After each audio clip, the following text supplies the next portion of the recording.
Taka nga ni Annalyn, nung paalis na nga sa ng yate, ay hindi niya napapansin ang kanyang kapatid na si Zoe.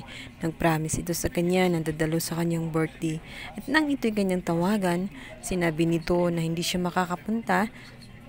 Susunod na lamang siya dahil nakipagkita pa siya sa kanyang jowa dahil mansari na nga nila. Natuwa naman itong si Annalyn, ninais niya sana na dalhin ang kanyang jowa nang sa ganun makilala ng lahat. Subalit, ang palusot nga nitong si Zoe ay mahiyain ito, kaya sa susunod na lamang at nangako siya na susunod din sa naturang birthday party nitong si Annalyn. Kabilang banda, tuwang-tuwa naman itong si Zoe matapos ngang makipagkita dito kay Dax dahil may pa-surprise pa nga ito. Dinala kasi siya nitong si Dax sa isang mamahaling restaurant. Palibhasa, binigyan siya ng malaking pera nitong si Moira nang sa ganun naman daw ay makatikim ng luxury date ang kanyang anak na si Zoe dahil yun pa naman daw ang gusto nito. Talagang ambisyos ang si Moira. Nga ay ninanamnam ni Zoe ang kanilang moments ni Doc bilang masayang magkasintahan. Wala silang kamalay-malay sa dilubyong magaganap sa naturang birthday party nitong si Annalyn. Wala siyang kamalay-malay sa plano ng kanyang ina na tanging si Dax lamang ang nakakaalam. Kabilang banda, masayang masaya naman sina Annalyn at ang kanyang mga kaibigan doon sa naturang party kung saan nagsasayawan pa nga ang mga ito. Nagka-moments naman ang mga magkakaibigan. Samantalang ito namang si Giselle at itong si Justine ay mag-uusap. Ngunit itong si Justine ay mapapansin nga ni Giselle na tela kinakabahan at nanlalamig ang mga kamay. Palibhasa, may alam siya sa mangyayari at nakokonsensya siya dahil kasabot nga siya at maaaring madadamay siya dahil naroon din siya sa yate.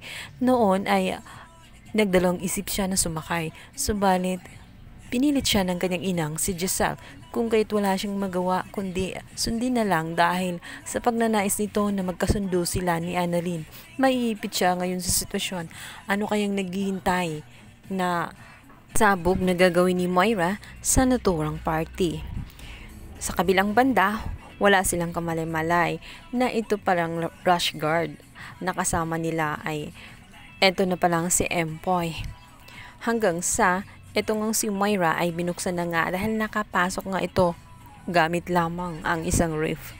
Ang lakas naman ng katawan ni Moira at hindi pa natigok sa loob ng ref kung saan may nilagay lang na life support. Nakasurvive siya at naroon din siya sa naturang party. Malaking tanong ngayon kung ano ang pasabog nitong si Moira. Mantala, maisipan ni Annalyn na puntahan ang decoration kung saan nagagandahan nga siya.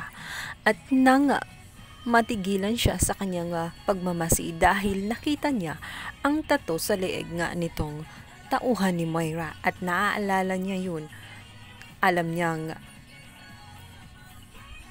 yung tao na nakita nila doon sa restaurant kung saan next ang kanyang ina at siya ang unang nakita. Muntik na nga siyang mapahama kaya hindi siya pwedeng magkamali. Tinanong pa niya ito, ngunit nang mapalingon na nga ito ay nagsisitakbo na nga itong si Annalyn dahil sa takot na kung ano ang gagawin nito.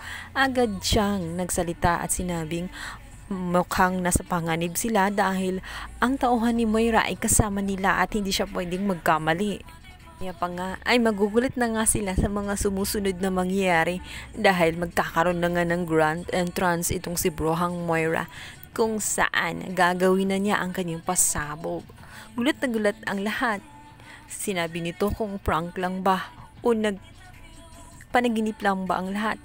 Ngunit totoo talaga at si Moira ay may hawak na baril na nakatutok mismo kay Annalyn. Papatayin kaya ni Moira ang nag-iisang tanyag.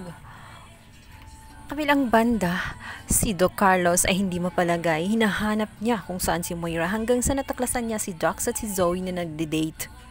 Ulat ang dalawa dahil nga bigla-bigla na lang sumusulpot itong si Carlos na tela isang kabuti.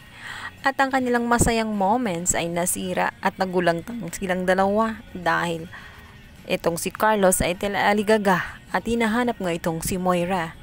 Sinabi nito kung alam ba daw nila kung nasaan ang kanyang mami dahil natitiyak niya na may gagawin naman itong kasamaan dahil hindi pa nga ito sa kulungan nakatira.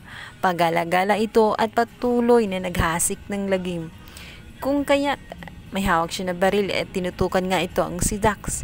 Sinabi nito na natitiyak niyang may alam si Dax kung kaya't kailangan niyang magsalita bago pa iputok sa kanyang ulo ang naturang baril.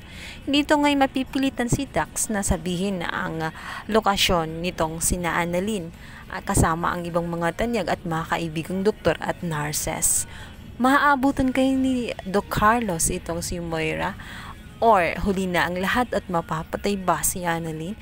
Yan ang ating pakaabangan sa lalong umiinit na tagpo na abot kamay na pangarap. Please don't forget to like and subscribe my YouTube channel. Thank you so much guys. God bless. Bye!